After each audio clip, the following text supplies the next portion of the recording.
नहीं बहुत अति आनंदर विषय जे मान्यवर सांसद चेष्टा और मान्यवर मंत्री जो अनुमोदन किछि दिन पूर्वे आमर जो मंत्री महोदय बालेश्वर को आसते बालेश्वर जाई से चंदनेश्वर भी पहुँचते भूषणेश्वर मंदिर जाते जो दीर्घ दिन दाबी थिला जे चंदनेश्वर जलेश्वर चंद्रेश्वर जलेश्वर नाला दीघा जलेश्वर थिला से दाबी को चंदनेश्वर मो भाई मैंने उठे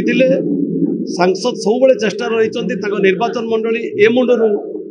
जलेश्वर पर्यंत कीर्ति जो लोकंर दाबी को पूरण करने से बारंबार मंत्री महोदय सहित कथा लोकंर जो समस्या को से आज गोटे प्रकार समाधान को अनुमोदन देते मंत्री महोदय। आजिकार सांबादिक सम्मेलन डाकिबार उद्देश्य होची माननीय सांसद श्रीयुक्त प्रताप षडंगी अनुरोध क्रमे रेल मंत्री अश्विनी कुमार वैष्णव से जलेश्वर और चंद्रेश्वर को संयोग करने एक रेल विभाग 1000 कोटी टंका अनुमोदन कर जलेश्वर चंद्रेश्वर को संयोग कर नुआ